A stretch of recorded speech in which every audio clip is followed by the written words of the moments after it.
Well, hello and welcome to this English lesson about measurements. I want to be clear that this is an English lesson and not a science lesson.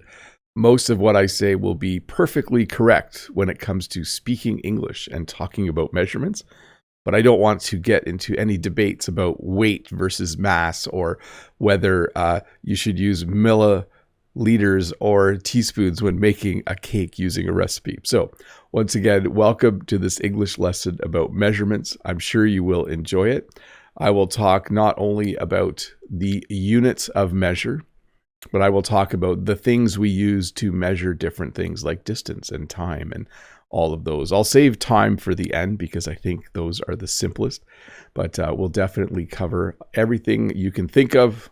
Well, pretty close to everything you can think of when it comes to measuring things in the world around us.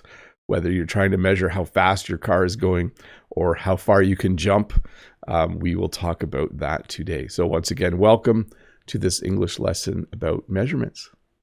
So the English verb when you want to measure something is to measure. I'm using the definition to define it. If I want to know how long to cut a piece of wood, I would measure it, okay? If I wanted to know how much something weighs, though, I would weigh it. Even though you're still measuring it, we would probably say that you're going to weigh it. If I wanted to figure out how fast someone is running, I would probably time them. But these are all ways to measure something. It's the way to get a number that represents the speed or the weight or the length or the distance or the time. There are a lot of different things that we will measure in the world. But the general term would be to measure. Give me 1 second here. I just have to do one small thing. I don't have my slides on my other screen. There they are. Good. So we're going to start by talking about quantity. So when you measure the quantity of something, the first thing I think of is if you are going to make something in the kitchen. You need different quantities of different ingredients in order to make something. One way to get those different quantities would be to weigh things. But in my part of the world, because I'm just an amateur cook or baker, I generally just measure things and determine quantity. So I don't weigh my flour or my sugar. I actually use things like this. This is a teaspoon. Now there are two kinds of teaspoons in my kitchen. There's a teaspoon that I just grabbed from the drawer to put sugar in my coffee and stir it. And this is not a teaspoon that you use to measure things. But in my cupboard, I have measuring spoons, like the one that's closest to me here. And this measuring spoon is exactly 1 teaspoon. I actually think it's close to 5 milliliters. I'm not going to get into that, though. It's not a science lesson. I'm not going to convert. But when I make something and it says to put in 2 teaspoons of yeast or 2 teaspoons of sugar, I will grab this teaspoon, the one closest here, and use that to measure that quantity. So I'm putting the right amount in. We also have something called a tablespoon. Now, if you go to my kitchen, if you look at the far picture, that person is holding a tablespoon. It's slightly bigger than a teaspoon, and we would probably use it to eat soup or something like that, or to scoop ice cream if you want really big scoops. But if I was making something and it said to put in 2 tablespoons of olive oil, I would use this close spoon here. This is a measuring spoon, and it is exactly 1 tablespoon. Also, please notice the short form. TSP is short for teaspoon, and TBSP is short for tablespoon. You don't want to get those confused, especially if you're putting salt in a recipe. If it says 1 teaspoon of salt and you put in 1 tablespoon of salt, it's not going to taste very good. We also use what's called a cup. So again, in the far picture, you see a cup, a generic term for something we drink out of. I have a cup of water here. But this cup, I don't think this is exactly 1 cup. If I was making a loaf of bread, and if it said to put in 4 cups of flour, I would use this measuring cup, the silver one that's closest to me. This is exactly 1 cup. So if the quantity of flour for the loaf of bread is 4 cups of flour, I would use this precise measuring cup to put the right amount in. And then, of course, we do also measure quantity in milliliters and liters. Now, I know there are more measurements than just milliliter and liter, but generally those are the ones we use. When I buy milk, it comes in a 4-liter bag. So that 4-liter bag has smaller bags in it. Each bag is a little bit more than a liter.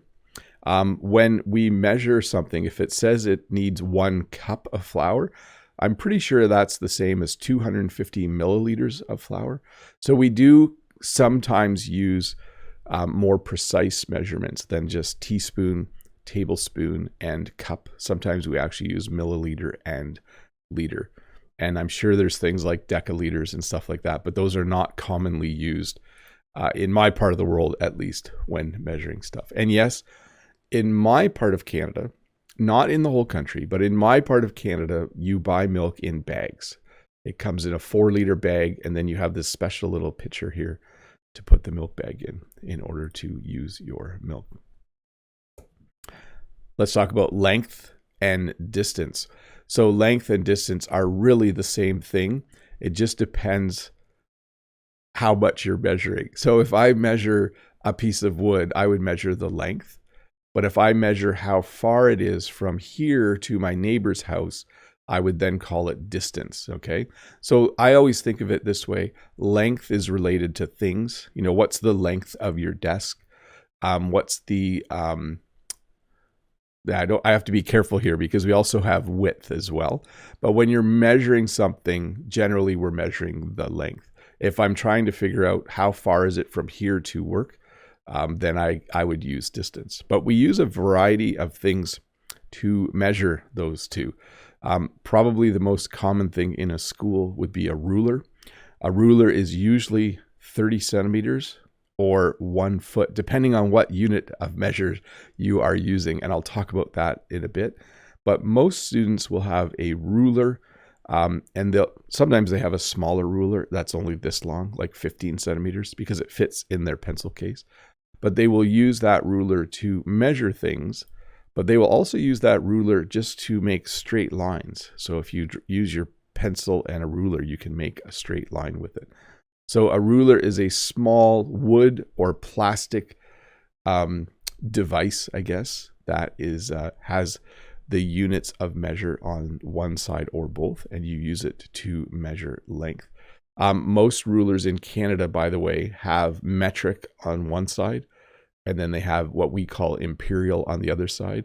So if I wanted to know how many centimeters something was or how many inches it was, I just use a different side of the ruler. We also have what are called tape measures or measuring tapes. I thought this was funny last night because I didn't actually realize we had 2 names. I've used both of these names. Both are very common.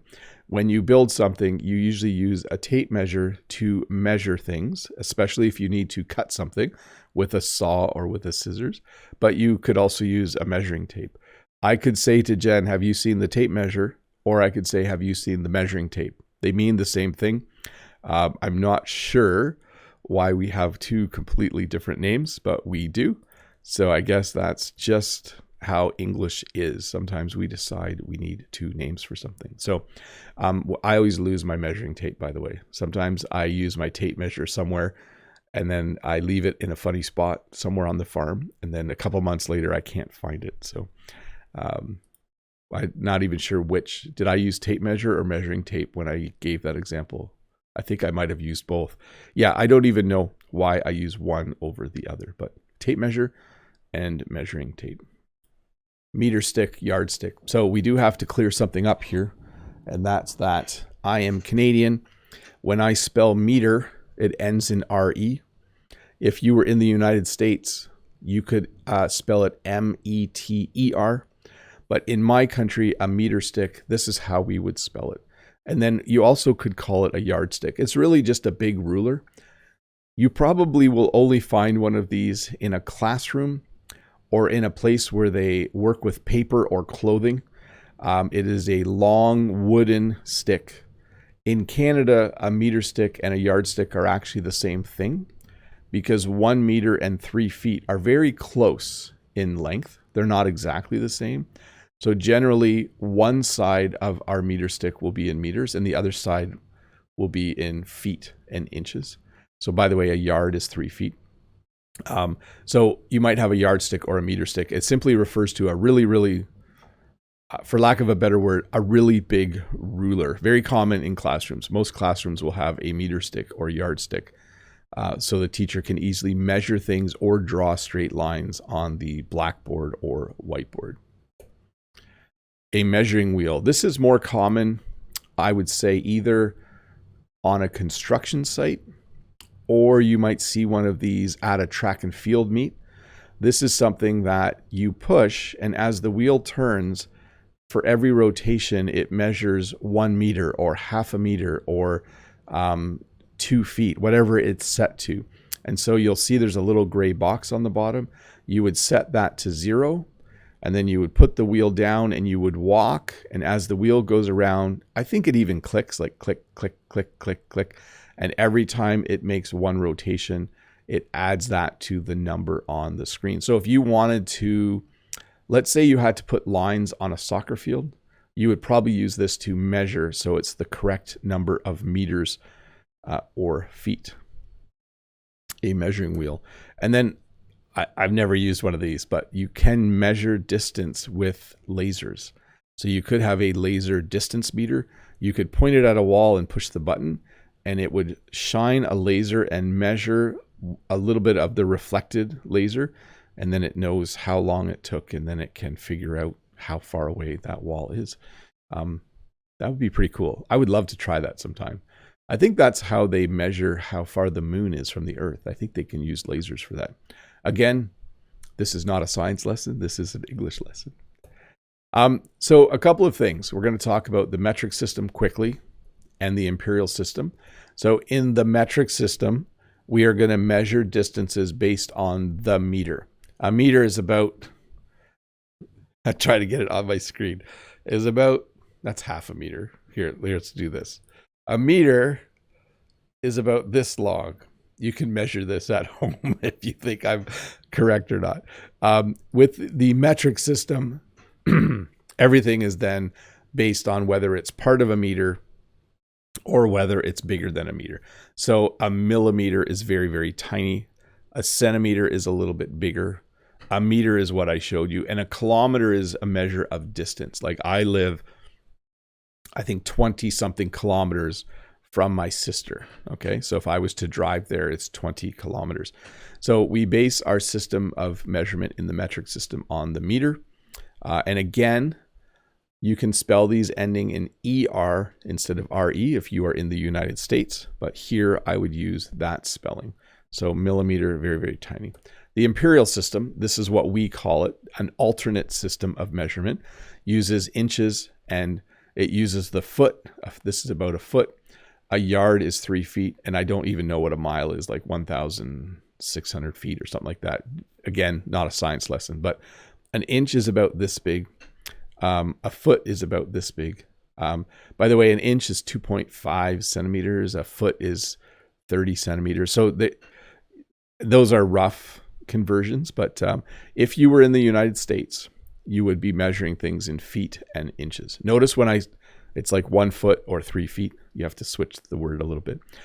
When I measure things, I measure in feet, by the way, and inches. And if you want to go smaller than an inch, you use fractions. So half an inch, quarter inch, eighth of an inch. If you want to measure extreme distances in space, you would use what's called a light year. A light year is the distance light will travel in 1 year. So this is a way to measure really, really, really long distances. I think there's something called an astronomical unit as well. Is that? Yeah, I don't know a lot about that. So again, English lesson, not a science lesson. But a light year, you might hear if you watch a science fiction show that something is, 7 light years away, which means it would take 7 years at the speed of light to get to that place. So let's talk about speed. This is my least favorite thing to see, especially if I'm driving too fast. But when you measure speed, you're measuring how fast something is going. If I throw a baseball, I can measure how many kilometers per hour or how many miles per hour that ball is going. Now, if you are driving your car, you do not want to be going over the speed limit. You don't want to be going too fast, because if a police officer uses a radar gun to measure your speed, you will get a ticket. So in a car, the speedometer will measure your speed. Now, there's a funny thing here. Actually, I think I have slides on this. Let me see, where are my slides? Yeah, I'll talk about that in a sec. So when you start driving, the speedometer goes up. And this is a little bit weird for me. It measures your speed, but it's a speedometer. So even though it has the word speed in it, it's not pronounced the same way. So it's a speedometer. Speedometer. You barely say the first little bit, speedometer. And then in Canada, our speedometers have kilometers per hour and miles per hour on them. So just in case we go to the United States, we know how fast we are going. That might be common everywhere in the world. I'm not sure. So here's an interesting thing. If you drive, it's measured in kilometers per hour. You will sometimes hear people say kilometers an hour. How many kilometers an hour were you doing? Technically, that's incorrect, but in informal English, people will say that. They will say, I was doing 120 kilometers per hour, or I was doing 120 kilometers an hour. Both would be correct in conversation, but the real term is kilometers per hour. Short forms are both there. In Canada, we use the km/h, but kph could be used as well for kilometers per hour. By the way, I don't know anywhere in Canada where this is the speed limit. That's pretty high. I think 110 kilometers per hour is the fastest I have ever seen. And then if you are in the United States, you might see miles per hour, short form mph. And again, you might hear someone say, how many miles an hour was he going? He was going 60 miles an hour. So in informal English, again, you can use miles an hour instead of miles per hour. But the correct term is miles per hour. And again, we're measuring this. This is how many kilometers you would go in 1 hour if you kept driving that speed. So if I'm driving 100 kilometers per hour, then if I drove for an hour, I would then have gone the distance of 100 kilometers. Temperature. I'm not sure if you can see this slide, but you can see it's going to be 7 degrees today. I can hardly see the slide. Let me put my glasses on. It's a little blurry. 8 degrees to 9 degrees tomorrow, 8 degrees tomorrow, 8 degrees. It looks nice, but look at the nighttime temperature. It's going to be -5 degrees Celsius. So then, as you know, temperature is a measure of how hot or cold it is. There's probably a far more scientific description, but generally in everyday life, we're talking about, well, how warm is it going to be today? It's going to be 8 degrees today. That little symbol on this thermometer, the little circle, is the sign we use for degrees. So wherever this is, it's 28 degrees Celsius. For me, that would be very warm. For some of you, that might actually be somewhat cool. That might be a nice day for you. And again, I said thermometer a couple of times. A thermometer is a device we use to measure how warm or cold it is. Okay, so I have a thermometer outside. I can go outside and see what the thermometer says. We have a thermometer in our house that tells us how warm or cold it is in our house as well. But a thermometer is just a nice device to have. There's a number of different kinds. This is one you would put outside or on a wall. You can also get a thermometer that checks the temperature in your ear or in your mouth, or under your armpit if you're feeling sick and you need to take your temperature. And then there are also 2 ways to measure temperature. We use Celsius in Canada, but you could also use Fahrenheit. Most thermometers that you buy in Canada will have both on there. They will measure in Fahrenheit as well as Celsius. You can see this one, the large letters are Fahrenheit and the small letters are Celsius. So you can see it looks like it's about 21 Celsius. So with my simple conversion, that would be 21 is 42 plus there is 72 Fahrenheit. So it's not an accurate conversion, but enough to know what to wear. If I needed to know what the temperature was in Fahrenheit. So again, Celsius, pretty common as in the metric system. Water boils at 100 degrees Celsius. Water freezes at 0 degrees Celsius. Fahrenheit, a little harder to understand sometimes. 32 degrees and 212 degrees Fahrenheit or something. Again, not a science lesson. And then we're going to talk about weight. Yeah, let's start talking about weight and then we'll do some questions. I don't want to get into the difference between weight and mass. Weight has to do with gravity. Mass has to do with the size of the object. And again, let's talk more about how we use these words in English. Weight then is how heavy something is. The more something weighs, the heavier it is, the harder it is to lift. When something doesn't weigh very much, it's very light and easy to lift. So sometimes we want to measure how heavy something is. Grapes and a lemon probably don't weigh very much, but other things do weigh quite a bit. We use a scale generally to measure weight. So you might have a bathroom scale. You step on the scale and it tells you you're 197 pounds, or maybe it tells you that you're 90 kilograms. We use a scale. 90 kilograms I'm not sure what that is in pounds. That might be a bad example. What do you do? Anyways, a scale is what you use to measure it. You might have a small scale in your kitchen. Instead of using teaspoons and tablespoons and cups, you might like to measure your ingredients by weight, which is supposed to be more accurate. But the thing you would use is called a scale. And then we measure in kilograms or we measure in pounds. So we have weights for working out.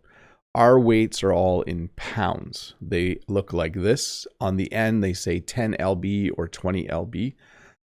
If I lived in a country where you only had the metric system, they would probably be in kilograms. Short form is kg.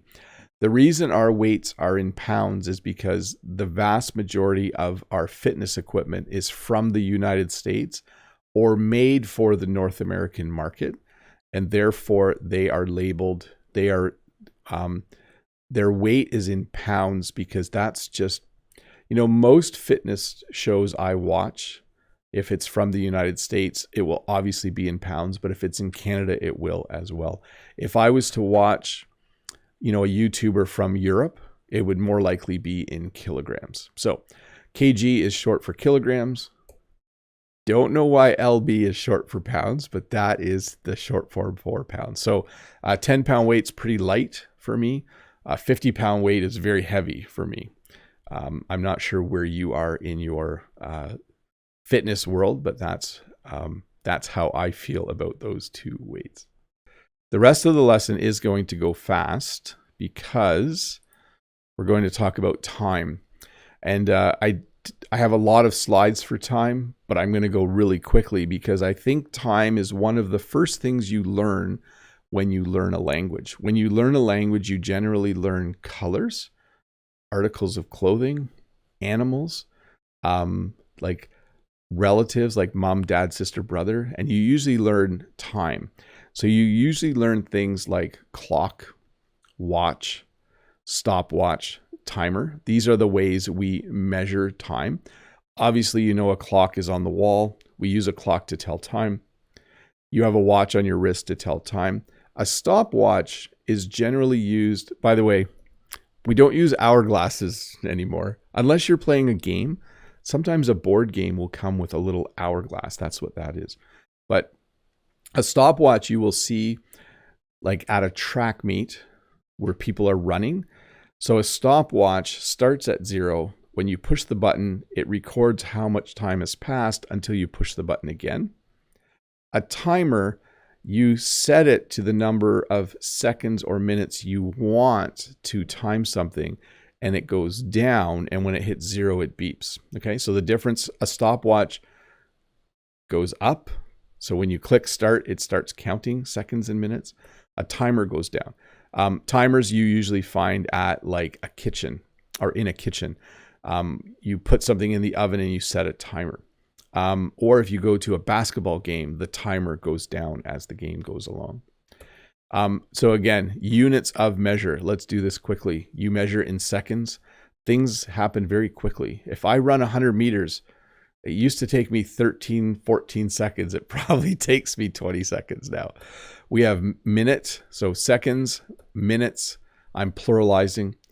Hours, a day is 24 hours long. Well, the sun is up for not 24 hours, but from one day to the next, for the time it takes the earth to spin once, it takes 24 hours.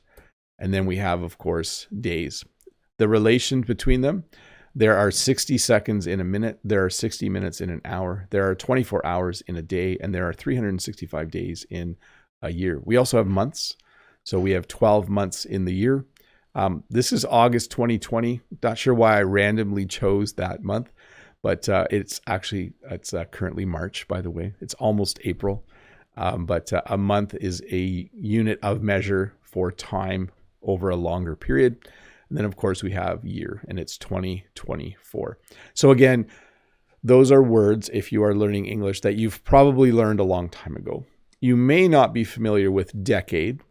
A decade is 10 years, or century, which is 100 years. You've probably heard them, and most of you might know them, but that would be more units, measurements of time.